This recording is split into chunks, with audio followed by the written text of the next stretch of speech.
The street was loud, alive, and indifferent. Cars roared past, the metallic screech of brakes echoed at the traffic light, vendors shouted their offers, and countless footsteps moved briskly across the cracked sidewalks. In that restless rhythm of the city, people pushed forward, their eyes fixed on their destinations, their thoughts consumed by their own worlds. But in the middle of all this rush, there was someone who was not moving, someone who had collapsed quietly onto the hard pavement, ignored like just another stone on the road. He lay there, an old man, his frail body trembling, his lips pale, his clothes torn and dusty. Passers-by saw him, but they walked faster, pulling their jackets tighter, pretending not to notice. Some glanced for a second, shook their heads, and carried on. The city did not stop for one broken soul. Warning: if you believe in kindness, second chances, and the power of one good heart to change everything, take a moment to like, comment, share, and subscribe to I Am Kindness Corner. Together, we can spread stories that the world desperately needs to hear. The old man's chest rose and fell in shallow, uneven breaths. A paper bag with some crumpled bread lay beside him, crushed as though it had been dropped mid-step. His hand, thin and fragile, reached toward it weakly, but no one paused to help him. People avoided his gaze, careful not to get entangled in a stranger's misery. In their eyes, he was just another burden, another reminder of struggles they didn't want to face. The truth was, many had grown numb to such sights. Hunger, poverty, illness, these had become shadows that lingered in the corners of their city, invisible unless one chose to look closely. And most didn't. The man's name was Rahim. Once, he had been a teacher, standing tall in front of classrooms, filling young minds with knowledge and hope. He had worn clean shirts, his voice had carried authority, and children had looked up to him with respect. But life has a cruel way of turning. A sudden illness took his wife, and the medical bills left him with nothing but debts. His children, too young to shoulder responsibility, eventually drifted away in search of their own survival. Retirement came, but without savings or support, Rahim's days grew lonelier, his pockets emptier. Now, his lessons and stories of history belonged to no one, and the world seemed to have forgotten his existence. That morning, Rahim had tried to walk to the market to buy something small with the little change he had. But weakness overcame him, and halfway through the street, he stumbled and collapsed. The pavement was hard, the world was harder. As he lay there, consciousness flickering, he wondered if this was how his story would end, unnoticed, uncared for, swallowed by the silence of indifference. Minutes stretched painfully, the city rushing past like a river around a fallen branch. Then, something shifted. Amid the blur of footsteps, one person slowed down. A young woman, perhaps in her 20s, carrying a small backpack, stopped. Her name was Sana. She noticed what everyone else had chosen to overlook: the trembling hands, the shallow breathing, the quiet desperation in the old man's face. Her heart clenched. She didn't think about inconvenience, or the risk of being late, or what people might say. She simply knelt beside him.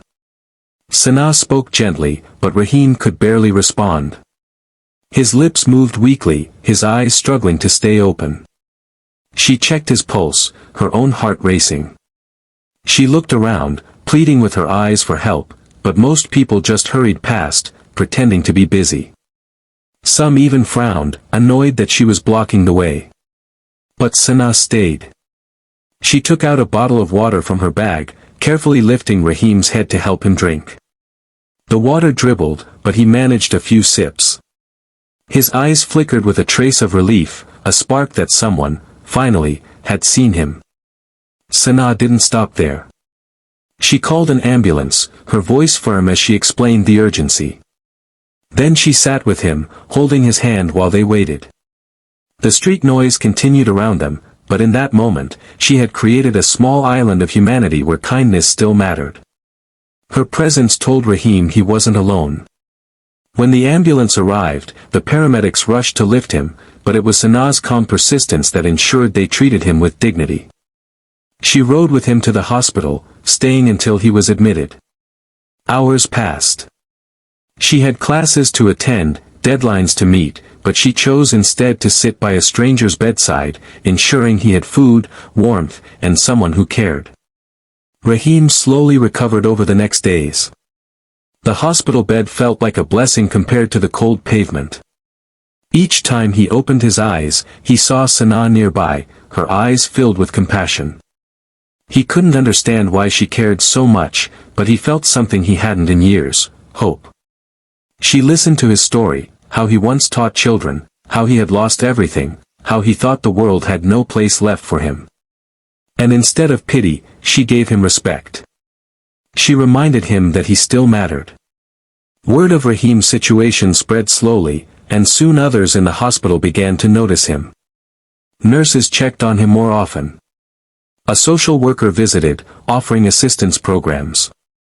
It was as if Sana's single act of stopping had broken a barrier, allowing kindness to ripple outward. Where indifference once stood, compassion began to grow. Weeks later, Rahim was stronger. With Sana's help, he was enrolled in a local support program for elderly citizens.